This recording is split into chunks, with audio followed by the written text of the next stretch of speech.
السلام علیکم۔ جیسا کہ ہم قصص الانبیاء بیان کر رہے تھے، آج ہم حضرت صالح علیہ السلام کے بارے میں پڑھیں گے۔ حضرت صالح علیہ السلام اللہ سبحانہ تعالیٰ کے بھیجے ہوئے انبیاء کرام میں سے ایک برگزیدہ نبی ہیں۔ اللہ تعالیٰ نے آپ علیہ السلام کا ذکر خیر قرآن مجید میں 8 مقامات پر فرمایا ہے۔ آپ علیہ السلام کو اللہ تعالیٰ نے قوم سمود کی طرف نبی بنا کر بھیجا۔ سمود عرب قبائل میں سے ایک مشہور قبیلے کا نام ہے۔ یہ لوگ سمود بن عامر بن ارم بن نوح علیہ السلام کی اولاد میں سے تھے۔ یہ قبیلہ حجاز اور شام کے درمیان کے علاقے ہجر میں رہائش پذیر تھا، جسے مدائن صالح بھی کہا جاتا ہے۔ آپ صلی اللہ علیہ وسلم 9 ہجری میں غزوہ تبوک کے لیے جاتے ہوئے قوم سمود کی ہلاک شدہ بستیوں کے پاس سے گزرے تھے اور وہاں سے تیزی سے گزرنے اور کنویں کا پانی نہ پینے کا حکم دیا تھا۔ قوم عاد کی ہلاکت کے بعد قوم سمود کو اللہ تعالیٰ نے زمین میں ان کا جانشین بنایا۔ اللہ تعالیٰ نے ان لوگوں کو اتنی طاقت دی تھی کہ وہ پہاڑوں کو تراش تراش کر اپنے گھر بنایا کرتے تھے۔ یہ لوگ بھی قوم عاد کی طرح بت پرستی میں مبتلا تھے۔ انہوں نے قوم عاد کے واقعات جاننے کے باوجود ان سے عبرت حاصل نہ کی۔ حضرت صالح علیہ السلام اسی قوم کے ایک شریف خاندان سے تھے جنہیں اللہ تعالیٰ نے قوم کی ہدایت کے لیے نبی بنا کر بھیجا۔ حضرت صالح علیہ السلام نے اپنی قوم کو پہلے انبیاء کی طرح بتوں کی پوجا چھوڑ کر صرف ایک اللہ کی عبادت کرنے کی تلقین کی اور نافرمانی کی صورت میں اللہ تعالیٰ کے عذاب سے ڈرایا۔ کچھ لوگ تو ایمان لے آئے، لیکن اکثر نے حضرت صالح علیہ السلام کی بات ماننے سے انکار کر دیا۔ اس کا ذکر قرآن مجید میں کئی مقامات پر ہے۔ حضرت صالح علیہ السلام کی اس واعظ و نصیحت کو قبول کرنے کے بجائے قوم نے حضرت صالح علیہ السلام پر مختلف الزامات عائد کیے اور آپ کو جھٹلایا۔ وہ کہنے لگے، اے صالح، تم پر تو جادو کر دیا گیا ہے جس کی وجہ سے تمہاری عقل کام نہیں کر رہی، اسی لیے تم بہکی بہکی باتیں کر رہے ہو۔ تم بھی ہمارے ہی جیسے انسان ہو اور یہ دعویٰ کر رہے ہو کہ اللہ نے تمہیں ہمارے لیے رسول بنا کر بھیجا ہے۔ حضرت صالح علیہ السلام نے اپنی قوم کو بتوں کی پوجا سے روکا اور انہیں دیگر گناہوں سے بھی توبہ کرنے کی تلقین کی، لیکن نافرمان قوم نے پہلے سے زیادہ سرکشی کا مظاہرہ کیا۔ حضرت صالح علیہ السلام نے کہا، اے میری قوم، ذرا غور تو کرو، میں اپنے رب کی طرف سے ایک مضبوط دلیل پر ہوں اور اس نے مجھے اپنے پاس سے رحمت نبوت عطا کی ہے۔ پھر اگر میں اس کی نافرمانی کروں تو کون ہے جو اللہ کے مقابلے میں میری مدد کرے گا؟ تم تو سوائے نقصان کے مجھے کچھ بھی نہ دو گے۔ لیکن حضرت صالح علیہ السلام کی قوم نے ان کی نصیحت کو قبول کرنے کے بجائے آپ کو اور مومنوں کو منحوس سمجھنا شروع کر دیا اور کہنے لگے، جب سے آپ نے ہمیں دعوت توحید پیش کرنا شروع کی ہے تب سے ہم مصائب کا شکار ہو گئے ہیں۔ صالح علیہ السلام کی قوم نے توحید کو ماننے سے انکار کر دیا اور کہنے لگے کہ اگر تم واقعی اللہ کے نبی ہو تو اللہ تعالیٰ سے کہو بطور نشانی ایک معجزہ کرے، کاتبہ نامی بستی کی چٹان میں سے 10 ماہ کی حاملہ اونٹنی نکالے اور وہ باہر نکلتے ہی بچا جنے۔ آپ علیہ السلام نے قوم سے پختہ ایمان لانے کا عہد و پیمان لینے کے بعد کھڑے ہو کر نماز پڑھ کر اللہ تعالیٰ سے دعا مانگی کہ وہ ان لوگوں کے مطالبے کو پورا فرماتے ہوئے پہاڑ سے اونٹنی نکال دے۔ چنانچہ اللہ تعالیٰ نے حضرت صالح علیہ السلام کی دعا قبول فرما لی۔ پہاڑ کی ایک چٹان پھٹی اور اس میں سے ایک بہت بڑی حاملہ اونٹنی نکل آئی جس نے باہر نکل کر قوم کے سامنے بچے کو جنم دیا۔ جب قوم سمود نے اپنی آنکھوں سے معجزہ ظاہر ہوتے ہوئے دیکھ لیا تو انہیں آپ علیہ السلام کی عظمت کا احساس ہوا اور وہ مرعوب ہو گئے، کیونکہ اونٹنی کا پہاڑ سے نکلنا اللہ تعالیٰ کی قدرت کی ایک واضح نشانی ہے اور آپ علیہ السلام کی نبوت کا ایک ناقابل تردید ثبوت تھا۔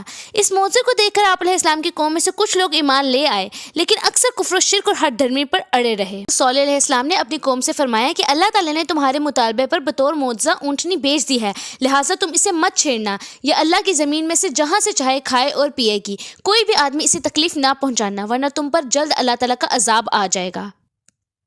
وہ اونٹنی ان میں موجود رہی، وہ جہاں چاہتی چرتی، جب کنویں پر پانی پینے کے لیے آتی تو سارا پانی پی لیتی، جس پر لوگوں کو اعتراض ہوا۔ آپ علیہ السلام نے فرمایا، ایک دن پانی پینے کی باری تم اپنے لیے مقرر کر لو اور ایک دن اس اونٹنی کے لیے۔ کچھ عرصہ تک یہ معاملہ یوں ہی چلتا رہا۔ حضرت صالح علیہ السلام کو بطور معجزہ ملنے والی اونٹنی کی خاصیت یہ تھی کہ جیسے ہی وہ پانی پیتی فوراً اس کے تھن دودھ سے بھر جاتے اور اتنا زیادہ دودھ ہوتا کہ اس کا دودھ نکالنے سے لوگوں کے برتن دودھ سے بھر جاتے۔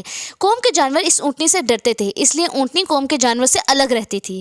حضرت صالح علیہ السلام نے اونٹنی کے بارے میں اپنی قوم کو سمجھا دیا تھا کہ اسے کوئی بھی تکلیف نہ پہنچائے، ورنہ اللہ تعالیٰ کی طرف سے تمہیں عذاب گھیر لے گا۔ لیکن آپ علیہ السلام کی قوم نے آپ علیہ السلام کی بات کو اہمیت نہ دی اور جمع ہو کر یہ طے کیا کہ اس اونٹنی کو قتل کر دیں تاکہ سارا پانی ہمیں مل جائے۔ قوم سمود میں 2 عورتیں ایسی تھیں جنہیں حضرت صالح علیہ السلام سے سخت نفرت تھی۔ ان میں سے ایک بہت مالدار اور اعلیٰ خاندان کی عورت تھی جس کا نام صدوق بنت محیا تھا۔ اس نے قبیلہ اسلم کے ایک آدمی سے نکاح کیا، پھر اس سے طلاق لے کر اپنے چچا زاد مسرا بن محرد سے کہا کہ اگر تم صالح علیہ السلام کی اونٹنی کو قتل کر دو تو میں تم سے شادی کر لوں گی۔ دوسری عورت کا نام انیزہ بنت غنیم بن مجلس تھا۔ یہ ایک مالدار آدمی دعا بن عمرو کی بیوی تھی۔ ان دونوں عورتوں کے پاس کافی تعداد میں جانور تھے اور ان کے جانور حضرت صالح علیہ السلام کی اونٹنی سے بہت ڈرتے تھے۔ انیزہ نامی عورت نے قدار بن سالف ایک بدمعاش آدمی سے کہا کہ میری 4 بیٹیاں ہیں، اگر تم صالح علیہ السلام کی اونٹنی کو قتل کر دو تو میری جس بیٹی سے چاہو گے تم شادی کر لینا۔ یہ دونوں نوجوان اونٹنی کو قتل کرنے کے لیے تیار ہو گئے اور قوم کے مزید افراد کو بھی اپنے ساتھ شامل ہونے کی دعوت دی۔ اس طرح قوم کے 7 مزید بدمعاش ان کے ساتھ مل گئے۔ ان 9 افراد نے مل کر قبیلے کے باقی افراد کی بھی حمایت حاصل کر لی اور اونٹنی کو قتل کرنے کے لیے گھات لگا کر بیٹھ گئے۔ جب اونٹنی کنویں سے پانی پی کر واپس آئی تو مصدع نے اس پر تیر چلا دیا جو اونٹنی کی پنڈلی کی ہڈی میں پیوست ہو گیا۔ انیزہ اور اس کی بیٹیاں قدار کی حوصلہ افزائی کے لیے آگے بڑھی اور اسے خوب جوش دلا دی۔ قدار نے اونٹنی پر تلوار سے وار کیا اور اس کی کونچیں کاٹ دی جس سے وہ زمین پر گر پڑی اور زور سے آواز نکالی۔ اونٹنی کا بچہ دوڑ کر قریبی پہاڑ پر چڑھ گیا، 3 مرتبہ بلبلایا۔ آخرکار قدار نے اونٹنی کے گلے میں نیزہ مار کر اسے قتل کر دیا۔ پھر وہ اونٹنی کے بچے کے پیچھے بھاگے لیکن پہاڑ شک ہوا اور بچہ پہاڑ کے اندر چلا گیا۔ حضرت صالح علیہ السلام کو جب اونٹنی کے مرنے کی اطلاع ملی تو آپ علیہ السلام فوراً تشریف لائے اور اونٹنی کو مردہ حالت میں دیکھ کر رو دیے۔ حضرت صالح علیہ السلام نے اونٹنی کو مردہ حالت میں دیکھ کر اپنی قوم سے مخاطب ہو کر کہا، اب تمہیں 3 دن کی مہلت ہے، تم اپنے انجام کا انتظار کرو۔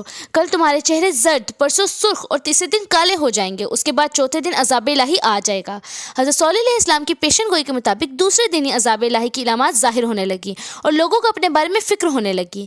انہوں نے حضرت صالح علیہ السلام سے عذاب کو ٹالنے کی صورت دریافت کی اور اونٹنی کے بچے کو بھی تلاش کیا مگر وہ نہ ملا۔ آخرکار انہوں نے حضرت صالح علیہ السلام کو شہید کرنے کا منصوبہ بنایا، لیکن حضرت صالح علیہ السلام کو اللہ تعالیٰ نے ان کے قوم کے برے ارادے سے آگاہ کر دیا اور آپ علیہ السلام رات ہی رات میں وہاں سے نکل گئے۔ اللہ تعالیٰ نے حضرت صالح علیہ السلام کی پیشن گوئی کے مطابق قوم سمود پر اپنا عذاب نازل فرمایا۔ انہوں نے اونٹنی کو بدھ کے دن قتل کیا تھا۔ وہ جمعرات، جمعہ اور ہفتے کے دن زندہ رہے۔ اتوار کے دن صبح کے وقت اللہ تعالیٰ نے ان پر آسمان کی طرف سے ہیبت ناک چیخ مسلط کی، زمین میں زلزلہ برپا کیا جس سے تمام کفار کے جسموں پر کپکپی طاری ہو گئی۔ وہ اپنے گھروں میں جیسے بیٹھے تھے ویسے ہی بیٹھے بیٹھے بے جان جسموں میں تبدیل ہو گئے۔ صرف وہ لوگ زندہ بچے جو حضرت صالح علیہ السلام کی تعلیمات کے مطابق اللہ تعالیٰ پر ایمان لے آئے تھے۔ قرآن مجید میں اللہ تعالیٰ نے فرمایا، پھر آپ دیکھیں ان کی چال کا انجام کیسا ہوا۔ بلا شبہ ہم نے ان 9 سردار اور ان کی پوری قوم کو برباد کر دیا۔ اب ان کے مکانات ان کے ظلم کی وجہ سے ویران پڑے ہیں۔ بے شک جو لوگ علم رکھتے ہیں ان کے لیے اس میں بڑی عبرت ہے اور ہم نے ان کو نجات عطا فرمائی جو ایمان لے آئے تھے۔ حضرت صالح علیہ السلام نے اپنی قوم کی تباہ و بربادی پر نہایت غم و حسرت کا اظہار فرمایا۔ قوم کی ہلاکت کے بعد حضرت صالح علیہ السلام واپس ہجر علاقے میں آئے اور ایمان لانے والے 4000 افراد کو لے کر فلسطین تشریف لے گئے اور اپنی وفات تک وہیں مقیم رہے۔ حضرت محمد صلی اللہ علیہ وسلم جب مقام ہجر حضرت صالح علیہ السلام کی قوم کی بستی کے پاس سے گزرے تو فرمایا، معجزات کا مطالبہ نہ کیا کرو۔ صالح علیہ السلام کی قوم نے بھی یہ مطالبہ کیا تھا تو وہ اونٹنی کی صورت میں ظاہر ہو گیا۔ وہ اونٹنی اسی راستے سے پانی پیتے آتی تھی اور اسی راستے سے واپس جاتی تھی۔ انہوں نے اپنے رب کو حکم نہ مانتے ہوئے سرکشی کی اور اس کی کونچیں کاٹ دیں۔ ایک دن اونٹنی پانی پیتی تھی اور دوسرے دن وہ اس کا دودھ پیتے تھے۔ انہوں نے جب اونٹنی کو ہلاک کر دیا تو ان پر ایسی چیخ کا عذاب آیا جس سے وہ تمام ہلاک ہو گئے۔ صرف ایک آدمی بچا جو اس وقت حرم کی سرزمین میں تھا۔ صحابہ کرام رضی اللہ عنہ نے عرض کیا، وہ کون آدمی تھا؟ آپ صلی اللہ علیہ وسلم نے فرمایا، وہ ابو رغال تھا۔ جب وہ حدود حرم سے نکلا تو وہ بھی اسی عذاب کی لپیٹ میں آ گیا جو اس قوم پر آیا تھا۔ آپ صلی اللہ علیہ وسلم جب ماہ رجب 9 ہجری میں رومیوں سے جہاد کے لیے تبوک تشریف لے جا رہے تھے تو آپ صلی اللہ علیہ وسلم وادی ہجر قوم سمود کے کنویں پر کچھ دیر ٹھہرے۔ صحابہ نے فوراً ان کنووں سے پانی لے کر مشکیں بھر لیں جو قوم سمود کے استعمال میں تھے اور اس سے آٹا گوندھا اور گوشت پکانے کے لیے پانی لے کر چولہے پر ہنڈیاں چڑھا دی۔ آپ صلی اللہ علیہ وسلم کو پتہ چلا تو آپ صلی اللہ علیہ وسلم نے مشکوں سے پانی بہانے اور آٹا اونٹوں کو ڈالنے کا حکم دیا۔ اس کے بعد آپ صلی اللہ علیہ وسلم صحابہ کو لے کر تھوڑا آگے چلے اور اس کنویں پر جا کر ٹھہرے جہاں سے حضرت صالح علیہ السلام کی اونٹنی پانی پیا کرتی تھی اور فرمایا، اس کنویں کا پانی لو جس کا پانی حضرت صالح علیہ السلام کی اونٹنی پیا کرتی تھی۔